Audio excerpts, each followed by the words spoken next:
Olá a todas e todos e todes. Estamos em mais uma edição do Pandora Cast. Eu estou aqui com o Marcelo Carreira Maia, que divide comigo essa apresentação. E hoje a gente tem a presença super especial de um pintor que é de Rondônia, mas está já radicado no Rio de Janeiro há 10 anos, que é o Rafael Prado. Rafa, muito bem-vindo ao nosso programa. Bem-vindo, Rafa. Muito obrigado pelo convite, por Marcelo, Dom, por estar aqui. Fico muito feliz mesmo. Eu queria que você começasse contando pra gente, né, que a sua pintura fala muito de natureza. Como é que era a sua relação, ainda criança, lá com as árvores, com a floresta? Como era essa sua relação? Sou natural de Porto Velho, e Porto Velho é a capital de Rondônia. E apesar de ser uma capital, é uma cidade relativamente pequena. São poucos prédios, a gente tem muitas casas. Tem uma relação muito próxima com o rio, onde eu moro, na rua onde eu moro, na Farquhar. Eu estou a alguns metros de um rio, o Rio Madeira. Ele é um dos rios mais importantes da bacia amazônica, ele é gigantesco, em algumas partes tem alguns quilômetros, 4 quilômetros de distância, assim. E ele nasce bem pequeno, no alto da Cordilheira dos Andes, ele vem descendo e ele muda. Ele é um rio que ele faz... ele é muito turbulento, de águas muito barrentas. Então ele está muito próximo. E do outro lado é floresta fechada, que recentemente, assim, nos últimos anos, se construiu uma ponte, então estão se ocupando essa região. Então a gente lá tem uma relação muito diferente daqui do Rio. Que a gente tem uma relação da Floresta da Tijuca aqui, com as cachoeiras e o mar, que é uma cidade que está entre essas duas naturezas, né? E lá a gente está também numa relação assim, muito próxima. A gente sai um pouquinho, assim, ela está muito... A floresta está muito próxima também da gente. A gente está no meio do mato, com bichos, com floresta fechada ali. Então é uma relação assim, de muita proximidade, muita, como que eu posso dizer, quase sintonia, assim. A gente não precisa sair de casa para ir para a natureza, a gente está muito próxima dela. Uhum. E você começa a interagir como com essa natureza? Você visitava com a sua família? Como era essa relação? Não, é algo muito próximo mesmo, fazia parte do dia a dia. Eu lembro de estar na rua, brincando com crianças na rua, subindo em árvore, na volta de escola, pegava minha bicicleta, subia nas árvores. Tem uma aldeia urbana lá muito próximo da minha casa, que é Caritiana. Então tem uma troca muito próxima com indígenas, nesse sentido, assim, que a gente brincava como colega de rua mesmo, brincadeira. E eu lembro, assim, muito depois no final da tarde, era uma coisa que eu gostava muito de fazer e me trazia muita alegria, que era ir no rio. Descia, porque assim, minha rua fica em volta do rio, ele sobe muito, então a gente, para chegar ao rio, tem que descer um barranco. E aí eu lembro de todo dia, no final do dia, eu pegava a bicicleta e ia pra beira do rio pra ver o boto no pôr do sol, porque dava pra ver assim muito próximo. Até uma região assim, que pode aparecer cobra, não é um rio que a gente mergulha, não é um rio perigoso. O Rio Madeira é um rio perigoso, não se mergulha no rio, ele é bravo. Você não entra no rio sem pedir autorização dele, senão ele leva muita gente. Mas eu gostava de estar ali, de estar vendo esses animais ali do lado, assim, era meio mágico, parecia algo assim muito encantado mesmo. Esse encanto também aparece, né, no seu trabalho. Tem uma obra sua recente que eu gosto muito, que é daquela cobra, né? A cobra é um ser que está muito, né, no folclore brasileiro, nas cosmologias indígenas. Sim. Esse trabalho especificamente, ele fez parte de uma exposição uma exposição não, desculpa, de um espetáculo de teatro, uma colaboração minha com um espetáculo que estava acontecendo a partir de um texto. E aí envolvia um encantamento de pessoas, animais e pessoas que se transformavam dentro de uma cosmologia de uma aldeia. E aí, não, aldeia não, desculpa, uma comunidade ribeirinha. E aí, essa é uma história que fala da origem do mundo para aquela comunidade, e aí é da queda dessa cobra que se transforma numa pessoa. E a gente tem muito essa relação porque é muito próxima, não tem esse distanciamento muito grande. Então eu via essas cobras ali e dava medo. Chegava assim na beira do rio, é mato, é mato fechado. Aparece bicho. E então é muito... esse medo, essa relação muito próxima tá ali com a gente. E como é que foi que você começou a se aproximar das artes? Já em Rondônia? Ou como é que você começou a se aproximar das artes plásticas? Olha, no contexto de Porto Velho, eu tô falando da década de 90, não tinha essas artes plásticas, não tinha essa possibilidade de ser artista. É uma coisa muito distante, isso na época, pra gente. E a gente estava num contexto de arte mais ampla, das músicas, das danças, dos cantos, das histórias que são contadas, da história de família que você fica sabendo, que às vezes mistura, você não sabe muito bem o que é realidade, o que é fantasia, porque se mistura real, assim, as coisas são muito brincadas assim mesmo. Então não se dá diretamente nas artes plásticas, assim, nas artes visuais. Se dá através de apresentações, de canto, de roda no quintal para se reunir, para cantar e trocar. Mas eu tive um interesse que nasceu, acho que nasceu comigo, porque isso despertou muito cedo. A partir de um pires e uma aquarela, um guache que me foi dado pela minha mãe. E eu desenhei ali alguma coisa que ela viu, que teve alguma... aquilo ali tem alguma patronagem, ele pode se interessar. Aí, em seguida, ela me apresentou para um artista local. Eu lembro até hoje de visitar o ateliê dele, era uma casa de madeira. Uma pessoa mais velha, eu tinha uns 6 anos de idade, 5, 6 anos de idade.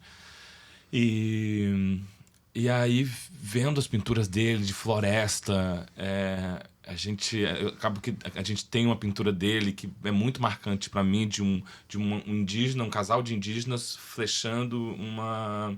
atirando uma flecha num seringueiro. E é muito forte, assim, o corpo dele preso à árvore através da flecha. E aí, assim, ela me apresentou esse artista, eu fiquei, assim, deslumbrado. Meu Deus, que coisa... Eu nunca tinha conhecido algum artista, alguém que produz aquilo ali. O ateliê dele cheio de obras, e obras muito locais.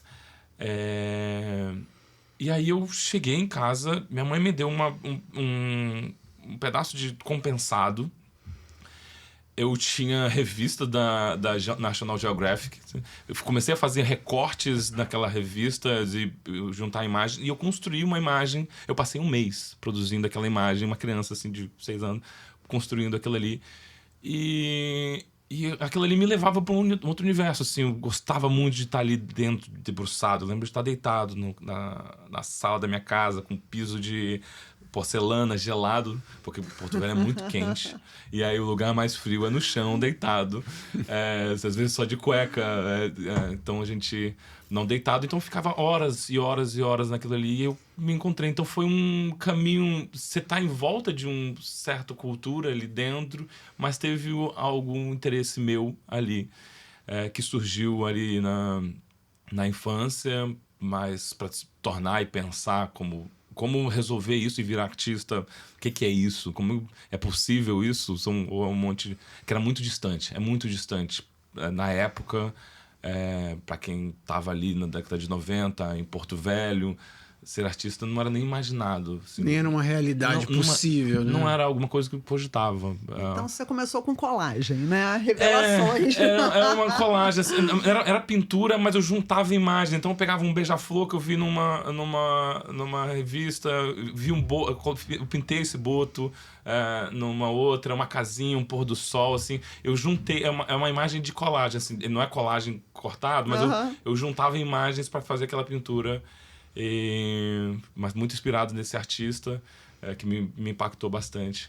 E aí aquilo ali foi meio que ficou sempre no consciente, essa primeira experiência, essa primeira fagulha assim que surgiu. Que maravilha. E você veio para o Rio de Janeiro, tem alguma relação com a pintura, com as artes plásticas? Como é que você veio parar no Rio? Tem aquele desejo de estar mais próximo de uma cena contemporânea? Isso? Eu nem sabia o que era uma cena contemporânea de arte, assim, que tava se pensando. Eu conheci alguma coisa eu conheci alguma coisa de Van Gogh, Picasso um pouco, Pollock, assim, tem um cara bem abstrato. Foi num período final, assim, já decidindo a faculdade, pensando o que eu poderia fazer de faculdade. Eu acabei seguindo, até não era nenhuma realidade, eu fui pro design, eu sou formado em design gráfico. Mas eu nunca me interessei pelo design propriamente. Era algo possível, você tem um emprego, um trabalho.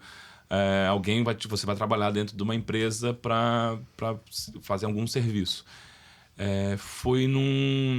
Porque ali na época, em Porto Velho, a gente tinha o mais próximo da arquitetura e era algo que eu sabia que eu não queria lidar. Então, sair de Porto Velho para mim era uma possibilidade de encontrar um outro caminho que eu não sabia exatamente o que era. Eu não sabia. Eu tive essa experiência com pintura, mas não sabia isso não era a realidade. Então, eu queria criar. Eu sempre... E isso traz as minhas pinturas até hoje. Eu me interessei muito pelas histórias, também baseado nessas histórias que eu tenho de infâncias, e como contar histórias. Eu queria ser um contador de história.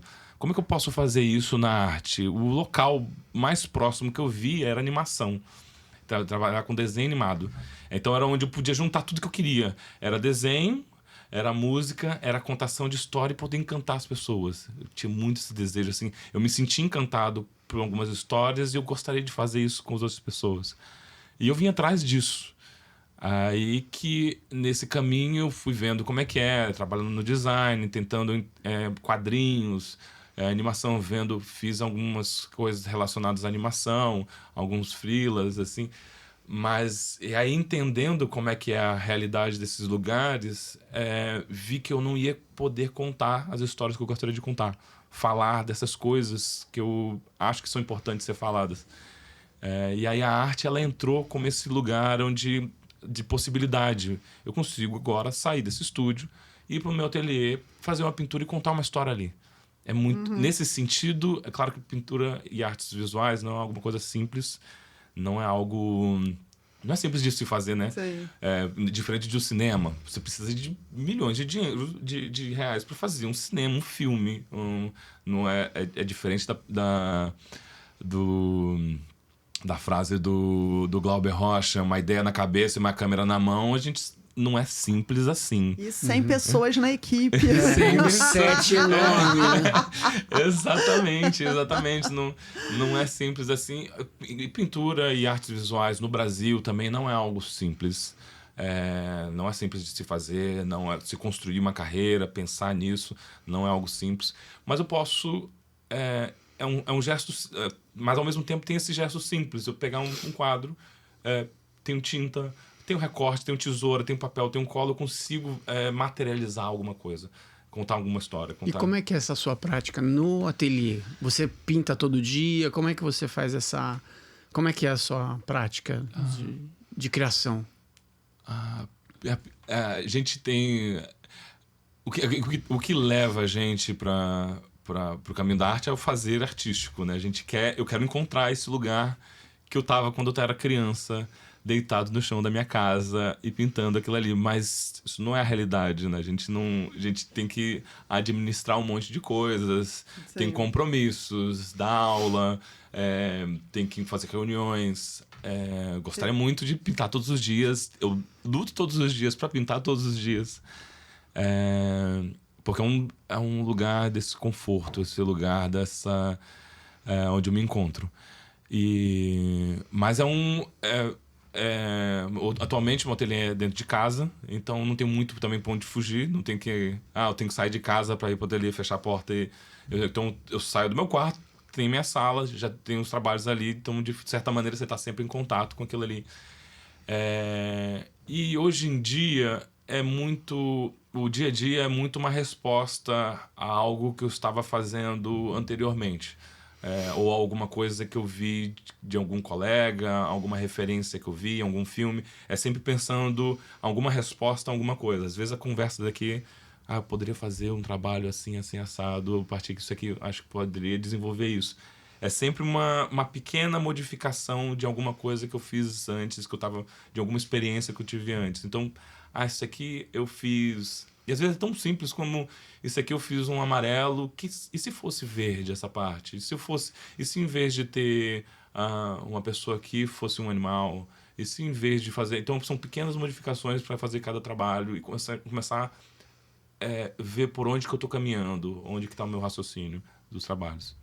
Bom. Tem um trabalho seu que a gente já conversou sobre, que é como se fosse uma pequena capelinha. E você estava falando essa coisa, né, de viver a experiência. E quando você me contou a história desse quadro, que envolve um trem, envolve o ciclo da borracha, você também mistura sonhos, né? E umas Sim. árvores imensas e algo que você não sabe se você viu mesmo, se você não viu. Sim. Conta um pouco sobre esse trabalho. Esse trabalho... o trabalho especificamente, ele é recente. Por que disso? A gente vai pensando essas experiências, como é que eu posso resolver isso? O trabalho é do ano passado, mas ele é de uma série que eu já venho desenvolvendo há mais tempo e que surgiu... a exposição surgiu antes desse trabalho especificamente, dessa pintura, mas as coisas vão construindo assim. Ela surgiu... Eu fiz uma exposição em 2023 em Belo Horizonte que se chama Lembro das Árvores de Quando Ainda Nem Era Nascido. Ela se trata de uma experiência exatamente ali de Porto Velho, na década de 90. Então, Porto Velho foi criada a partir de um porto. Ela foi criada por causa da borracha, do ciclo da borracha. E aí, que estava acontecendo ali no início do século XX, 1900 e pouquinho. E ela foi inaugurada a partir de uma pequena capela, Capela de Santo Antônio, que foi concluída em 1912. E por causa do ciclo da borracha, logo a borracha foi levada para a Ásia, aquilo ali, e aí esse ciclo que surgiu toda Manaus, Belém, esse ciclo muito rico. Gerou muita grana. Se tornou uma das cidades mais ricas do Brasil na época. Porto Velho era meio que próxima a surgir, porque estava trazendo a borracha desde a Bolívia, vindo pelo Rio Madeira. O Rio Madeira é um rio que tem muita pedra, muitas cachoeiras, por isso que ele é perigoso. Então era complicado trazer a borracha dali e descer até o Rio Amazonas, e por isso construíram uma estrada de ferro, que se chama Estrada de Ferro Madeira Mamoré. E aí, depois que concluíram essa estrada de ferro, rapidamente ela ficou obsoleta, porque já não se valia tanto a borracha aqui no Brasil, estava se plantando de uma forma muito mais eficaz na Ásia. E aquilo ali foi uma construção meio que abandonada. Tanto a capela, que era o início da cidade, a estrada de ferro durou mais alguns anos, até a década de 30, mas aquilo ali rapidamente virou sucata. A gente tem na cidade, ainda hoje, trens de maré fumaça, assim, no meio do mato. É uma coisa assim, um cenário assim... Porque se a gente imaginar o que é um trem, né? Isso no século XIX, XX, era o meio de transporte mais rápido e eficiente que a gente tinha na época. Era um sinônimo de avanço, de modernidade. E a gente vê hoje aquilo ali, uma sucata, algo abandonado, ruínas, né? Árvores crescendo em volta dessa... Aqueles filmes de fim do mundo, Exatamente, né? exatamente. Se você ver as imagens, é fim do mundo, assim, aquela sociedade que já está extinta. As imagens dessas estradas, dessas marés fumaças é isso. E aí, durante a década de 90, eu não sei se foi uma iniciativa da prefeitura ou do governo, restaurou parte dessa estrada de ferro como turismo. Não era uma coisa para econômico, mas como turismo para as pessoas conhecerem a sua própria história, a origem da cidade. Então dava para fazer esse passeio do porto de Porto Velho, que é onde recebia essa borracha, até essa capela, que não deve dar 20, 30 minutos de trem. É relativamente próximo. Uhum. Eu acho que também um detalhe assim, da história dessa estrada de ferro é que essa estrada de ferro também foi construída através de muitas mãos. Tinha muita gente nordestina, mouros, os caritianas... Caritiana não, desculpa. Barbadianos, que são um povo lá da ilha de Barbados, no Caribe. Também, então tava vindo muita gente para construir aquela estrada de ferro e se morreu muita gente. Eu acho que se estima 6 mil pessoas morreram para construir. É muita gente e tem uma lenda de lá que conta que cada dormente, que é aqueles troncos de madeira dos trilhos, é uma pessoa que morreu. Uhum. Então era por animais, por doença, por conflitos com os povos originários que estavam ali naquela região. Então é uma construção assim muito pesada historicamente. Uhum. E aí, voltando para os anos 90, restauraram essa parte desse trilho. Era a primeira vez, a minha mãe me levou assim, vamos conhecer um passeio turístico aqui, vamos andar de trem, vamos ver essa capela. Acho que eu nunca tinha andado de trem antes. Era meio... É forte. Assim, não sei se vocês já entraram num trem. É barulhento. De uma máquina de ferro grande. Aquilo ali é imponente. Ainda mais uma criança, você vê aquilo ali. E aí a gente começa ali no porto, segue margeando o Rio Madeira, e aí a gente entra numa parte de floresta fechada, então aquele trem a vapor furando a mata fechada até chegar nessa rota final que é essa capela do Santo Antônio. E aí, a primeira vez que eu estava ali, a Capela de Santo Antônio ela construída no alto de um pequeno morro.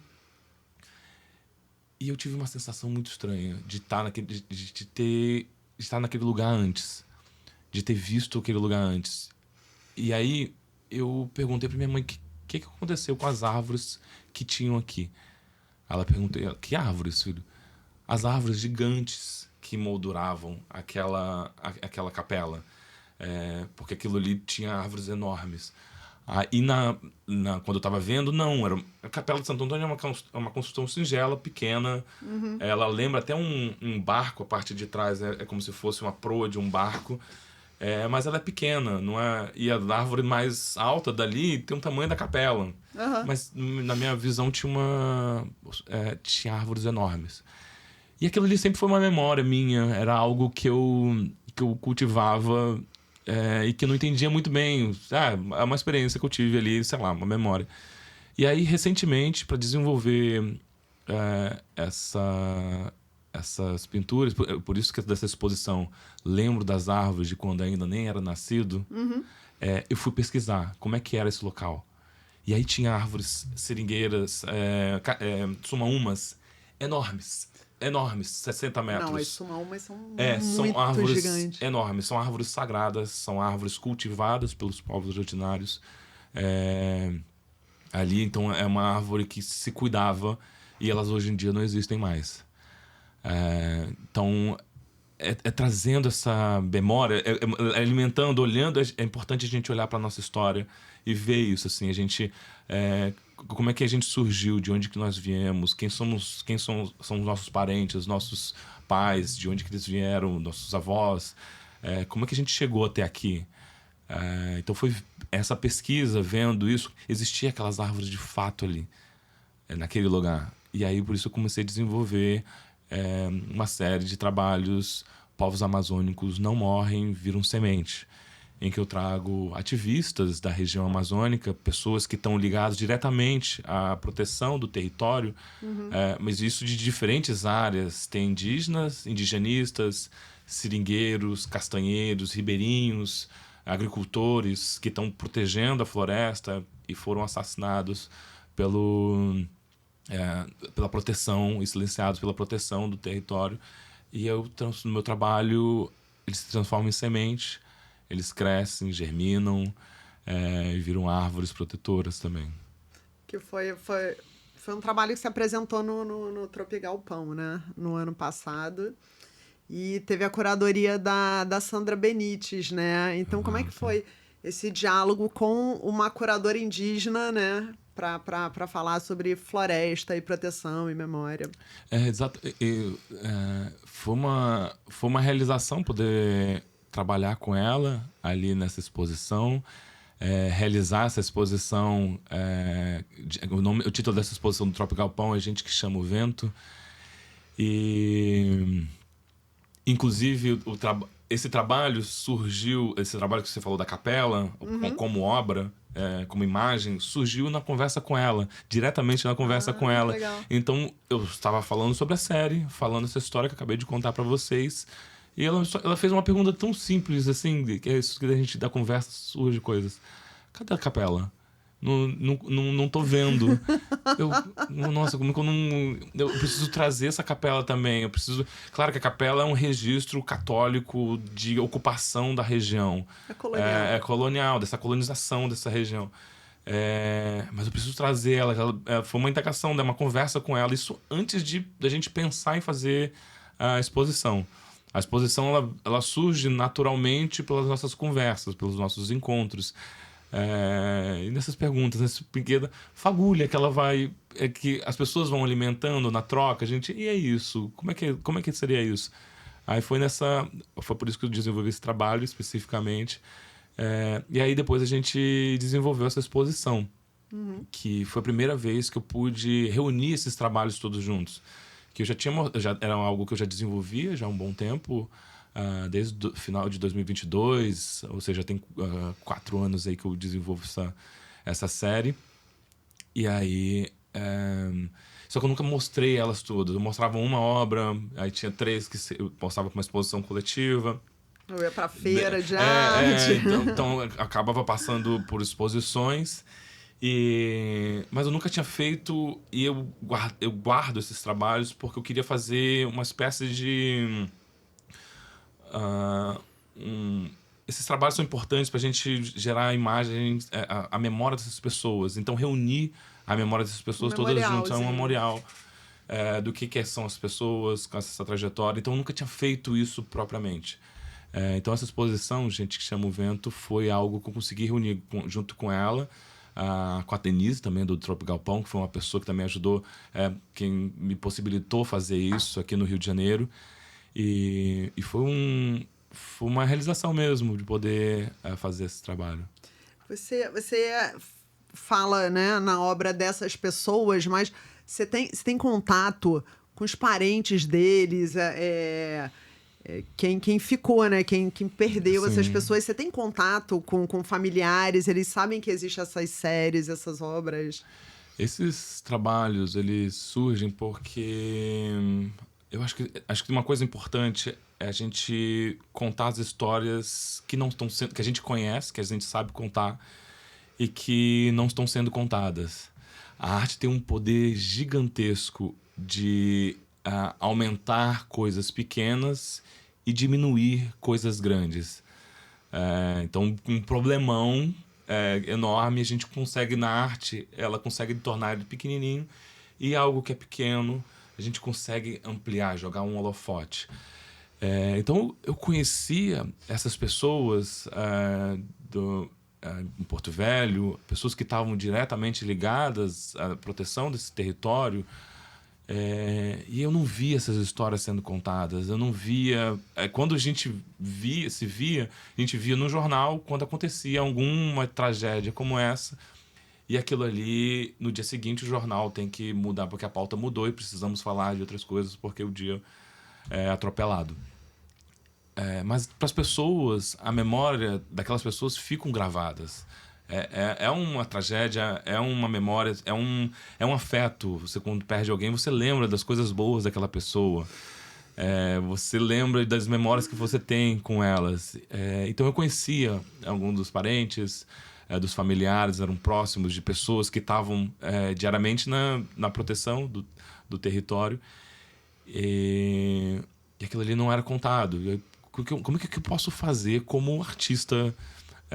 Eu tenho determinados interesses, tenho determinados valores simbólicos, creio e tenho fé em determinadas coisas. Como é que eu posso colaborar com isso?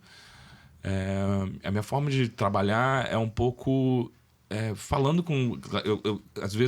Muitas vezes esses trabalhos que eu pinto, eu não conheço as pessoas, são de outros lugares que não são de Porto Velho, de Rondônia, tem gente... Eu acabo ampliando e jogando isso para uma questão mais regional, da região amazônica, que é uma região gigantesca. As pessoas não conhecem a própria região nesse sentido. Eu nunca fui para Manaus, não conheço Roraima. Então é um lugar muito grande e acabo sempre no trabalho buscando os familiares. Olha aqui, ó, eu desenvolvo essa série, eu tenho esse trabalho como artista plástico, adoraria poder pintar. Então sempre isso é um trabalho quase que anterior. Quando eu começo a conhecer sobre a vida das pessoas, dessas pessoas que eu gostaria de pintar, eu também vou buscar. Tanto de grupos de WhatsApp, vocês conhecem fulano, familiares, eu queria apresentar esse trabalho, eu tenho essa série, eu gostaria de fazer uma homenagem a essa pessoa. E pedir autorização. Então esse contato rola antes. Eu não sabia que tinha esse contato antes. É importante. Às vezes as pessoas estão... às vezes as pessoas não querem tocar nisso. E eu tenho que respeitar. As pessoas não querem mexer nisso de novo.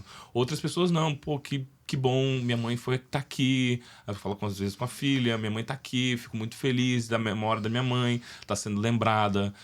Então tem experiências diferentes ali dentro. E é importante falar com os familiares, com as pessoas que estão ali diretamente, que sentiram aquilo ali na pele. Falando um pouco sobre inserção no mercado de arte...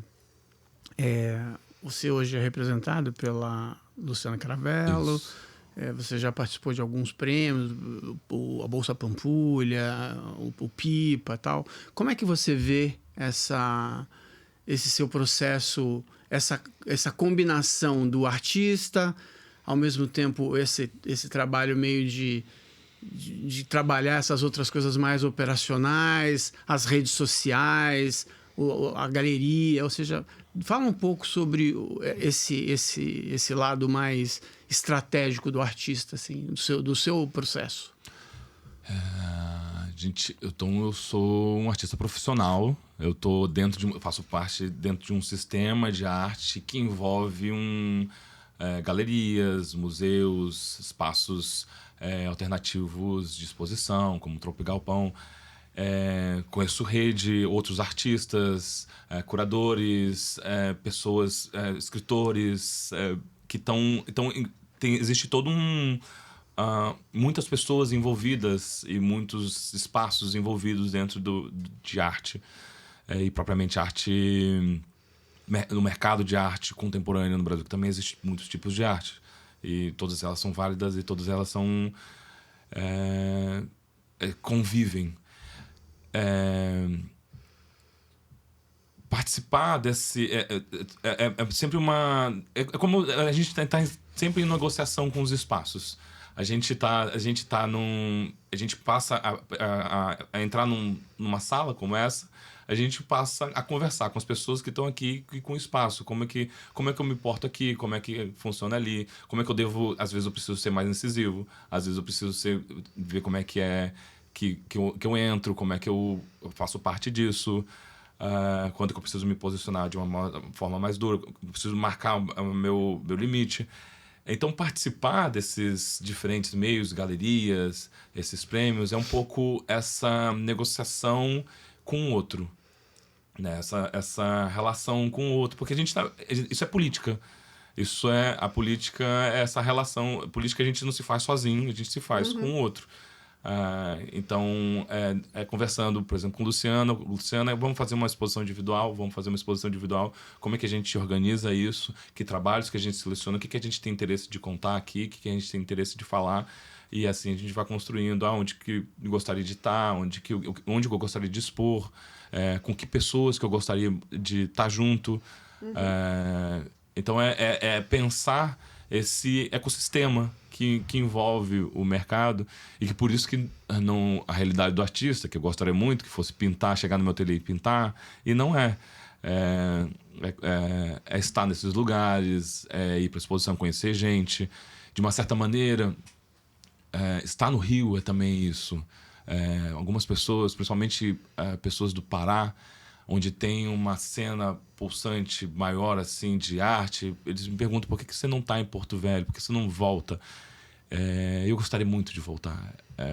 A minha casa é com as pessoas que eu me sinto à vontade, é onde eu tiro a armadura, tiro o capacete, aqui eu tô em casa, eu posso tomar um café e passar horas conversando com a tia que me vende a saltenha.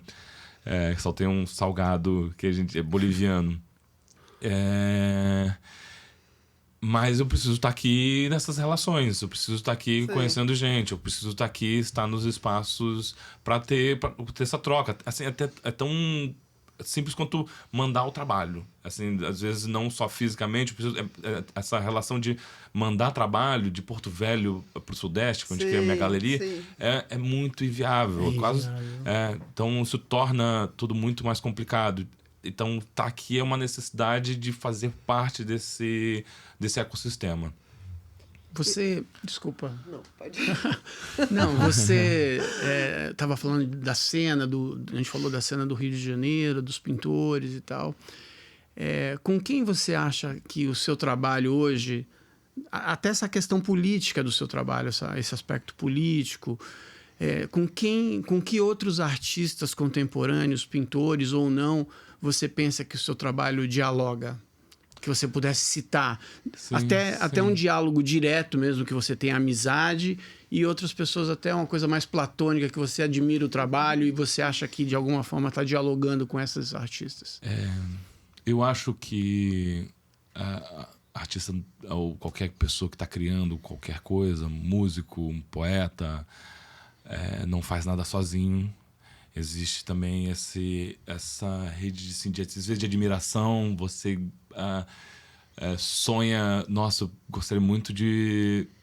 Eu tava numa apresentação essa semana de um contador de histórias africano.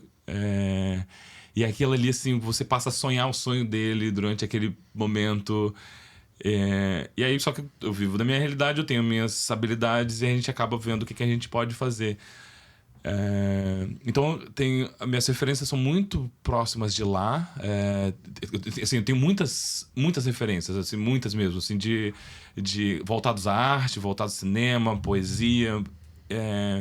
Mas assim, que às vezes que eu acabo sempre voltando, tá muito lá na região, assim. Um amigo meu, Eliseu Braga, é uma grande referência para mim, um poeta. Marcela Bonfim é uma fotógrafa. Eu acho que assim, ela tá fazendo... Ela é uma pessoa... Ela é uma paulista que está radicada em Porto Velho, fazendo fotografias dos barbadianos na região. Então é muito o que eu acredito, assim. Ela está trazendo pessoas... Uma história desse povo negro que veio do Caribe e que não veio através da escravização dos africanos diretamente... no século XVII, XVI. Mas também vem de um ciclo colonial, né? Vem de um outro ciclo colonial, inglês. Ali era uma região inglesa, eles têm nome inglês, então tem Smith. Sabe? Tem gente assim com sobrenome inglês, assim, vem com outras referências. E chegam lá, se mantém esse núcleo, e ela conta isso, ela mostra o rosto das pessoas, ela conta a história dessas pessoas, ela se reconhece nessas pessoas. É uma pessoa que eu olho muito, e tá do lado de casa, que eu tenho muita referência. E e que eu acho que tá... O que eu busco fazer no meu trabalho, ela tá fazendo com a fotografia dela. A Marcela Bonfim, ela é de que cidade? Ela mora em Porto Velho. Ela mora em Porto Velho. Ela é paulista. Eu conheço o trabalho dela. Ela é paulista, mas já está há um bom tempo em Porto Velho, está desenvolvendo trabalho em Porto Velho, está falando sobre isso, que é importante. É importante a gente contar as histórias que não estão sendo ditas. Isso é muito importante. Isso está na história como um todo. Se você olhar para o Renascimento, antes se contava a história de pessoas santas e pessoas iluminadas. O Renascimento começa a falar de pessoas comuns. E aí depois, assim, só se contava sobre, sei lá, durante o impressionismo, só se falava sobre uma alta corte, uma academia, academicismo. Aí não, a gente vamos falar sobre o chão de barro que está ali e o sol que está pegando. Se contava a história de indígenas através de pessoas brancas. E aí agora não, agora os indígenas estão... Tem um lugar de fala. É um lugar... E não é só... É um lugar de coisas que você consegue contar. É sempre importante. A gente falou muito, tem muitas pinturas de mulheres falando do corpo das mulheres. Agora a gente tem mulheres falando do lugar delas. Assim, elas falando sobre a percepção, sobre a experiência delas. Não tem como alguém tirar essa percepção dela, o ponto de vista. Então é sempre algo que foi, às vezes, contado antes, mas de uma outra maneira, aí você conta através da sua maneira. Do seu olhar, do seu ponto de vista, né? Exato. Tem uma coisa que eu gosto muito no Amos Oz, que é um escritor israelense, ele já morreu, mas ele tem uma trajetória muito interessante, que a mãe dele morre e o pai dele vai se mudar para Londres. E o pai fala assim, não, vem comigo. E ele fala, não, vou ficar aqui. E ele se muda para um kibutz, sei lá, com 14, 15 anos. E ele consegue fazer aquela coisa de, mesmo estando num lugar pequeno ou limitado, ele consegue ter uma linguagem global, ele consegue ter uma literatura universal falando do seu lugar ali, sabe? Sim. É muito poético isso, né? Você não precisa, sei lá, estar em todos os lugares para fazer algo incrível. A sua história individual é muito importante e relevante, por maior ou menor que ela seja, assim, ela Se ela é local, de repente ela fica universal também, né? Exatamente. Uma experiência local. Porque assim, quando a gente entra nesse local e a gente passa a contar de uma maneira muito aterrada, quando a gente tem raízes, assim, se eu tenho uma ambição é pintar como uma orquídea e ter as raízes para fora. Assim. Então, quando a gente tem as nossas raízes muito próximas da gente, ali guarda valores simbólicos, ali guarda crenças, ali guarda modos de pensar, valores. E aí isso é universal. Eu tô sendo muito específico, eu tô lidando com essa comunidade muito diretamente ali, mas ali guarda valores que toquem todo mundo, vai te tocar de uma outra maneira. Eu não preciso pintar como um carioca, ou escrever ou falar como um carioca, para tocar em valores simbólicos de quem está aqui. Eu não preciso me modificar. Eu vou falar sobre o meu lugar, onde que eu sei como é que se anda, eu sei como é que se pisa naquela terra, eu sei como se fala a língua, como que se comunica com o outro, como que sorri, como que troca, como que se come. Esses valores, isso guarda valores simbólicos, isso vai se comunicar com o outro. E a gente falando de coisas do norte, né? Isso não é só um bate-papo e entrevista séria, né? Eu acho muito legal como você também tem uma relação com lugares, tipo, sei lá, o Tacacá do Norte, e ali vira um ponto de encontro seu pra várias conversas, né? Tipo, aquele dia que a gente foi com a Sandra, ou o Marcelo também vai lá, né? Trazer outros elementos também pra estarem aqui no Rio com a gente. A Anabela Geiger também ama o Tacacá do Norte, comer caranguejo lá, né? Quais são os outros lugares, assim, que tem um pouco dessa memória do Norte para você aqui no Rio? É curioso isso que você tá falando, porque é um pouco como se fossem estrangeiros. A gente tá fora do país. Nossa, eu tô, sei lá, nos Estados Unidos, eu preciso comer uma feijoada, ir pra um churrasco pra lembrar. A gente precisa se aquecer, né, com essas memórias de infância que a gente tem. Esse é um lugar, voltar pro nosso lugar, assim, ou criar memórias novas, né? Assim, nossa, aquilo ali me traz essa conversa. A gente foi pro Tacacá do Norte, a gente passa a criar novas experiências ali, encontrar pessoas. O dia que a gente encontrou o Cabelo ali. Então tem algumas... você busca algumas coisas, assim, pra te aquecer de novo, assim. Você tá no dia a dia, no corre-corre. Aqui tem uma realidade de cidade muito diferente de Porto Velho. Porto Velho, a gente volta pra casa pra almoçar. Pra mim é muito luxo tomar um banho no meio da tarde. É um luxo. É um luxo, assim, nossa, você parar um dia, tomar um banho, almoçar, uma comida caseira de casa, você parou ali, e depois você voltar pro trabalho. Então você quer voltar essas coisas, assim. Um lugar que eu adoro, na feira da Glória. Não, da Glória, na Feira da Glória, ali na Praça Paris, tem um sanduíche de tucumã. E a gente... É uma comida que não tem tanto no Pará, é uma comida do Amazonas, mas chega muito pra gente, o tucumã, e a gente come. É uma fruta carnosa, assim, muito, que a carne dela é muito fininha. E a gente frita aquilo ali, faz um sanduíche, tapioca, junto com banana da terra. Fica uma delícia. É um lugar assim que eu, sempre quando eu vou ali na Praça Paris, pra comer um sanduíche de tucumã. Eu tive dando uma olhada no seu site e eu vi que lá nos primórdios do seu trabalho, você trabalhou com tinha os trabalhos fotográficos, né? Além da fotografia, além da pintura, você faz pintura a óleo, né? Isso. Que outros suportes você faz? Tem algum outro tipo de suporte que você usa nos seus trabalhos? Hoje em dia, eu trabalho muito com a pintura. A pintura virou o meu território também. Esse lugar onde eu piso, eu sei... Não é que eu sei, mas assim, eu conheço um pouco mais. Onde eu gosto de estar. É o rio que eu gosto de entrar. Mas claro que eu experimentei outras coisas, isso me enriquece muito, porque eu não venho, apesar de ter essa experiência de infância com a pintura, não era nem possível pintar, então acabei experimentando outras coisas. Eu desenvolvi muito o desenho, eu venho de um lugar do desenho, da aquarela, do desenho mais expressivo, e aí esses trabalhos assim, de fotografia, performance, vídeo, tem alguns objetos, ali era um pouco para entender uma linguagem. Ele tava... Eu tava falando isso recentemente com uma pessoa do Pará. Quando você tá num lugar que não é um centro onde desenvolve, as referências vêm muito de fora. Então você aprende a referência de um artista, fotógrafo XYZ, o pintor tal. Você tem muita referência fora e menos dentro. Então acabei...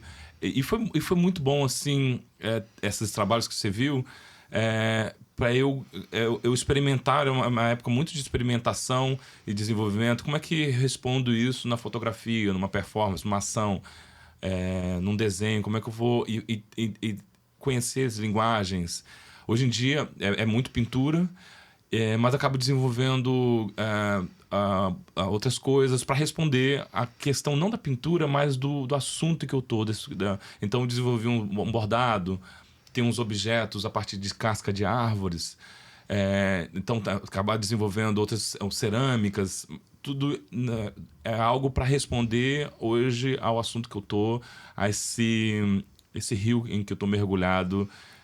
E como é que eu posso responder isso da melhor maneira? Então, tô precisando, acho que para esse trabalho seria interessante fazer uns estandartes, e aí eu vou bordar um mapa da região amazônica a partir de um bordado, porque aquilo ali tem uma linguagem. Conhecer essas linguagens, essas diferentes mídias, ajuda você a te botar no outro lugar, você experimentar, você ver como é que funciona em outros ambientes.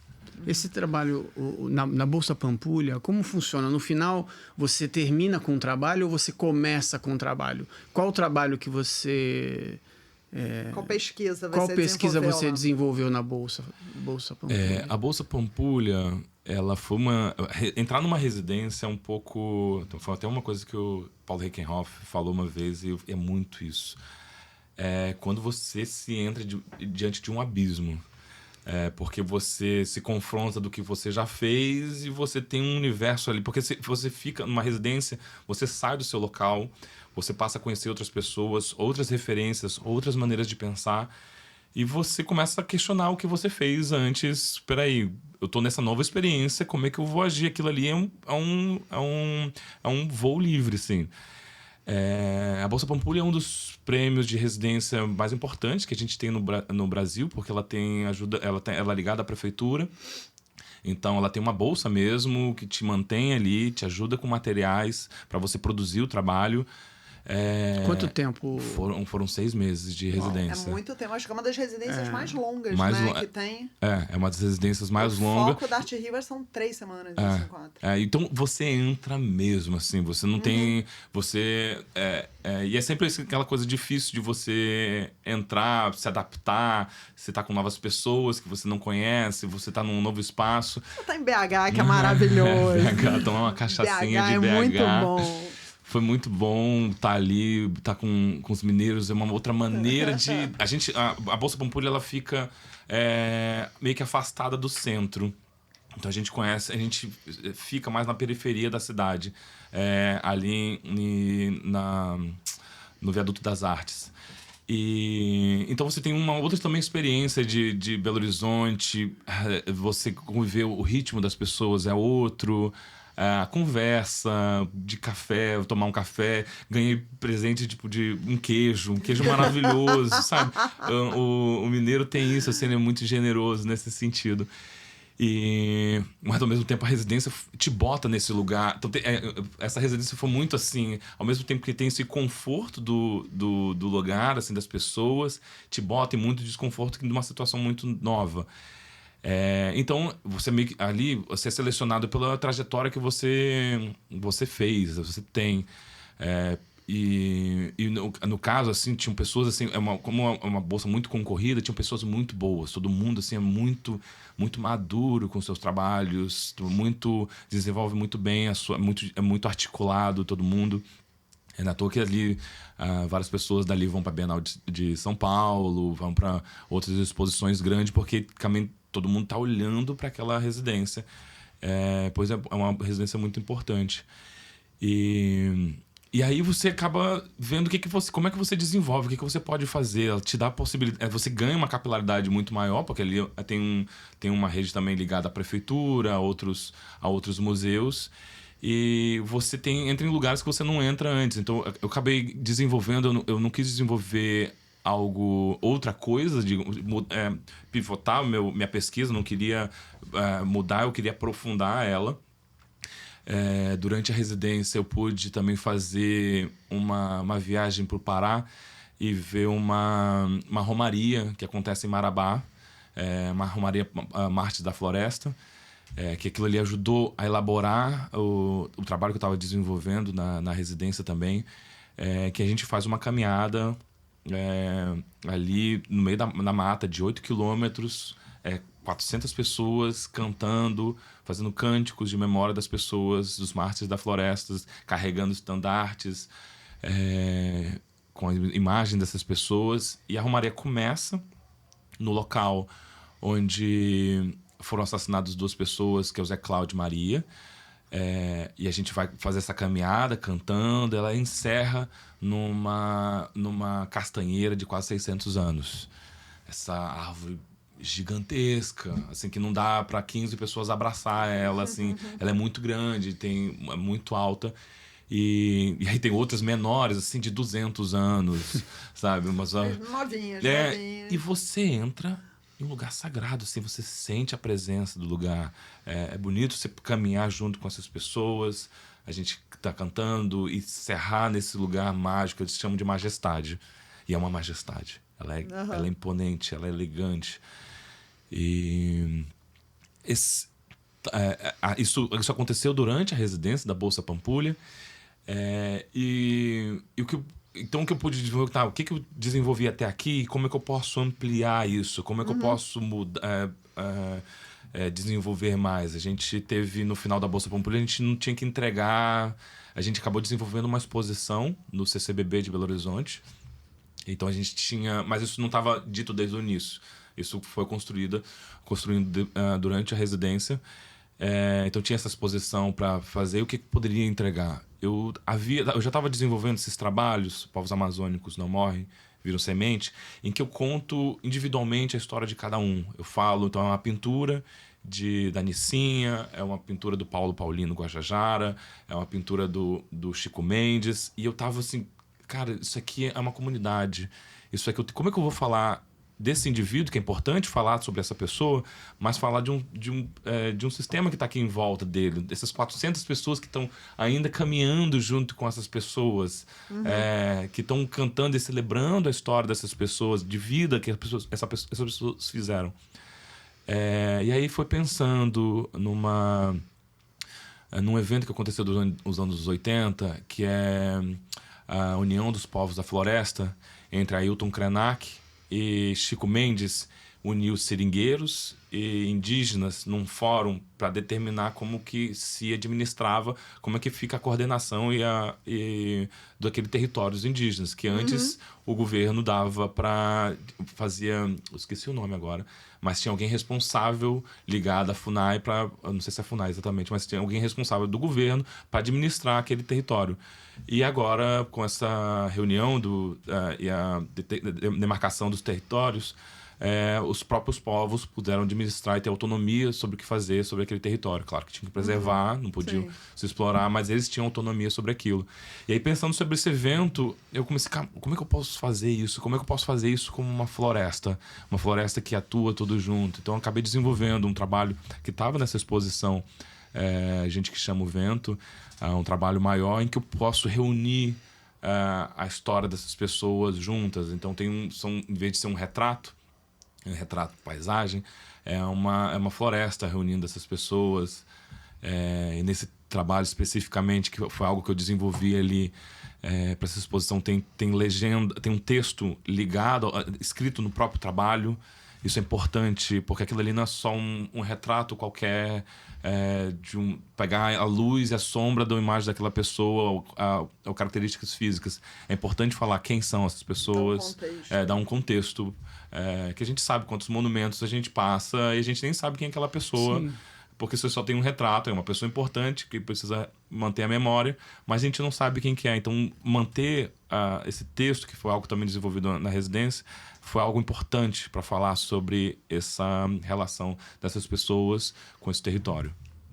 Tem uma coisa na sua pintura que eu gosto muito, e eu tenho até uma memória afetiva, assim, né? Porque meu pai me levava em exposição quando eu era pequena, e a maioria das exposições eram pintura a óleo, então tem um cheiro de óleo, né? Então, quando eu conheci você, e eu fui no seu ateliê, tinha, né, essa memória afetiva do cheiro da tinta de óleo, mas também você usa muita tinta, né? Tem um volume que fica quase, sei lá, quase que escultórico, né, na sua pintura, e é muito interessante isso. Eu queria que você falasse sobre essa presença, né, muito clara da tinta. Isso que você falou do cheiro também é algo que também hoje em dia me toca mesmo, porque eu já tô tão dentro nisso, que meio que faz parte. O cheiro da minha casa é o isso. Cheiro da sua casa. O cheiro da minha casa. Mas assim, como eu comecei a pintar muito, quando eu comecei a pintar muito novo, com 6 anos, já era tinta a óleo. E eu lembro da minha mão machucando com solvente, assim, porque minha mão de criança é muito fina, aí eu lembro daquilo ali. Mas eu lembrava do cheiro, e quando eu voltei a pintar já depois adulto, depois de passar por essas experimentações de várias mídias e voltar a pintar de fato, aquele cheiro assim meio que confortava, né? Incrível como que esse conforto a gente memória. É um cheiro ruim, mas é um cheiro forte. Mas assim, mas ele traz essas memórias, ele traz essa... Tem muita memória olfativa, muita. E aí, então, ele desperta esse, né? Curioso como é que a memória ela ativa, assim, um cheiro assim, te ativa e te leva para um lugar, te leva para esse lugar onde você viu do seu pai. A memória faz isso. E a pintura, a forma de pintar, eu acabei desenvolvendo essas camadas grossas de tinta e o cheiro demora, porque são muita tinta e ela demora muito para secar. Demora para você começar a transportar a tela, precisa de pelo menos 2 meses. Uau. Então, depois de não mexer. Porque a tinta é tinta óleo, ela demora muito pra secar e ela tá muito compactada ali. E esses trabalhos eu acabei. E também é uma resposta. Como é que eu posso falar desse lugar? Eu estava desenvolvendo antes. A gente sempre tenta. É isso que eu falei, a gente responder a alguma coisa que a gente estava fazendo antes. Como é que eu posso elaborar isso aqui melhor? É como um poeta que vai buscando a palavra certa para encaixar dentro daquele texto. E aí muda e você encontra alguma coisa assim. Eu estava nesses trabalhos que eu estava desenvolvendo antes disso, eu estava fazendo umas pinturas sobre os garimpeiros. Falando da relação dos garimpeiros na região amazônica, toda essa busca pelo ouro, esse mito da cidade do Eldorado, dessa busca dessa cidade encantada, toda revestida por ouro. E aí nessas pinturas, eu estava fazendo umas pinturas vermelhas, avermelhadas, tanto pela relação desse contexto do garimpo, quanto como uma de ambiente, desse calor úmido, a cor vermelha. Como é que eu posso falar sobre esse local? É muito quente, então eu vou usar cores quentes. Tudo bem que a gente vê muito verde ali dentro da mata, mas também as cinzas da cidade. Como é que eu posso trazer esse ambiente, esse filtro pra gente entrar nesse lugar? Então eram pinturas muito muito aquecidas. Mas eu achava que estava faltando coisa, assim, como é que eu... eu não tô dentro de só um calor, isso aqui é um calor úmido. Isso aqui, pra gente chegar numa metáfora, é quase que uma sauna. É esse lugar abafado, onde as partículas são muito densas, de umidade. Úmido, né? Muito úmido, é um rio voador que passa por você. Você tá dentro de um rio voador. Como é que eu falo dessa atmosfera? Como é que eu falo dessa densidade? Que tem a densidade da mata, que você não tem uma visão... Quando você está dentro da mata, você não tem uma visão de 20 metros. Você tem uma visão muito curta. Assim. Como é que eu falo simbolizar essa umidade, essa densidade compactada dentro desse ambiente? Então, eram essas pinturas vermelhas, muito fechadas, mas eu senti que eu precisava ganhar densidade. É uma pintura que não tem transparência, não é uma pintura leve. Isso foi, agora eu tô lembrando, foi até uma resposta que eu tive com o Cadu, o artista Cadu.